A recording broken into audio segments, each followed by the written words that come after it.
beloved Boss Mike Cervera.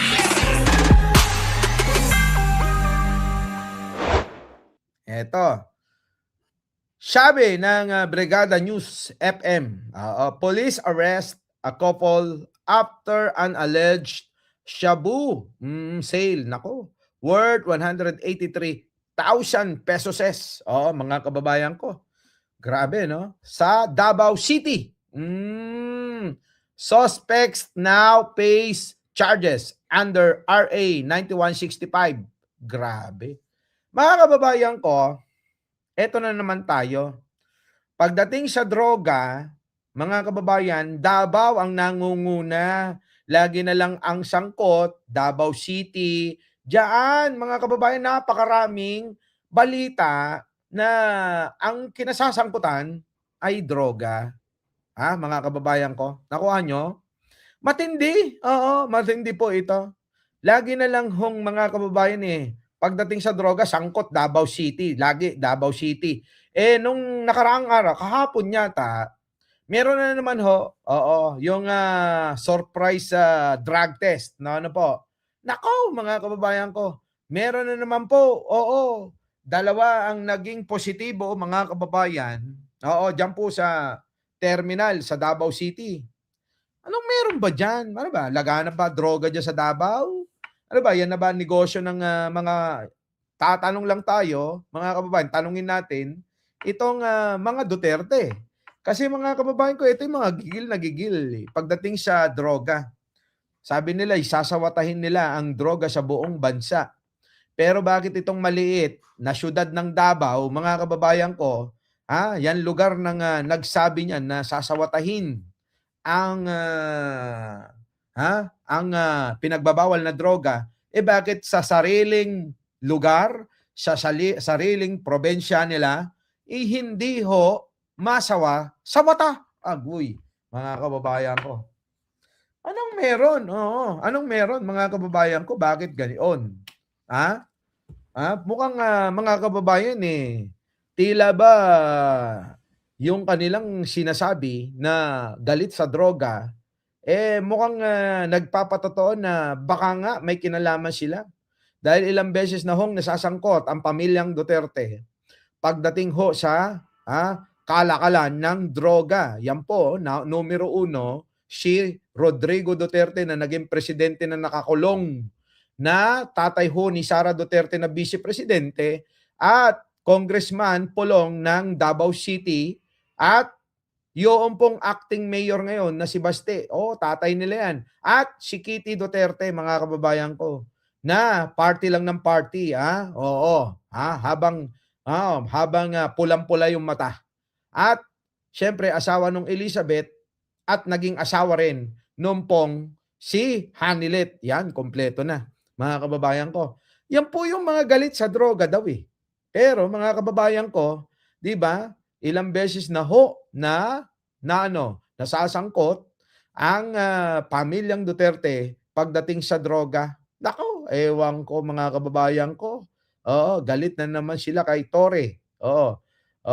Ganun talaga, epektibo na naman ang deliver ng, nako, ewan ko.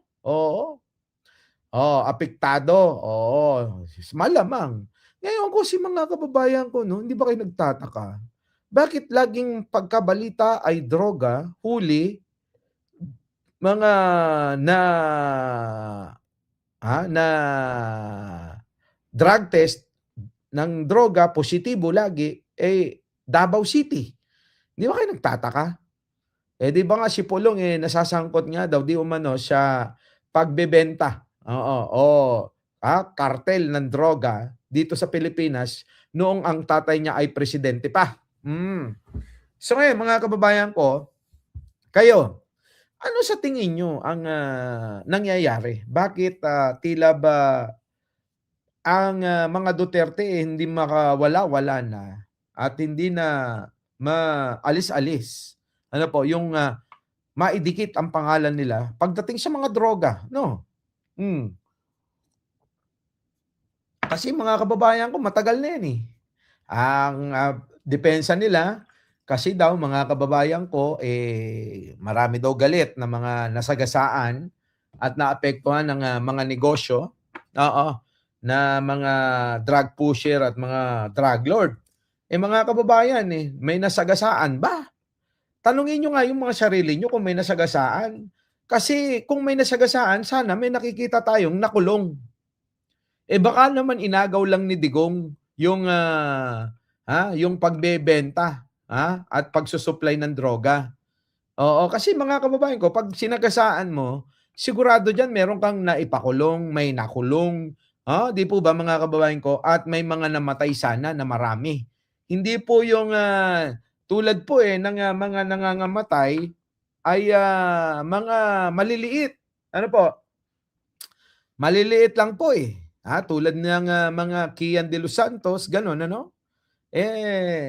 Wala, balewala. Boss Mike, good evening po sa inyong lahat. Oo, match. Opo, Emotera. 'Di ba? Oh, Pinky MA, oo. Oli Magapagal, oh, Jai Sales, oo. 'Di ba? Malinis daw ang Davao, boss. Yun na nga. Kung malinis pala, bakit ganito? Na yan naman ang balita. Hindi naman natin imbento yan. Dahil galing mismo yan sa Brigada News FM. Oo. Couple arrested in Davao City drug bust. Oh. Kita nyo ho, Davao na naman. Nakaraan mga kababayan, estudyante. Oh, di ba? Nung nakaraan na naman mga kababayan, minor de edad. Agoy, mga kababayan ko, wala nang pinipiling edad. Yung pong mga nasasangkot sa illegal na droga, diyan po sa Davao City. Opo, ibang klase, no? Oo. Hi sa mga nabanggit sa akin, dami nyo. Oo, Luneta. Oo, madami daw kayo. Tinatago pa nila mga crime reports diyan sa Davao. Oo. Dalawa nga daw yung mga mga logbook na kanilang gagawa diyan para yung isa, yung totoo at yung isa pang PR. Ibig sabihin pag kami nagtanong ng mga media at mga international na nagtatanong, para nga naman sabihin maayos at malinis ang Davao City. 'Di ba? Galing ng diskarte. Oo. So 'yon, mga kababayan ko. Ano ho masasabi nyo dito? At tila ba lagi na lang droga. Our beloved Boss Mike Cervera.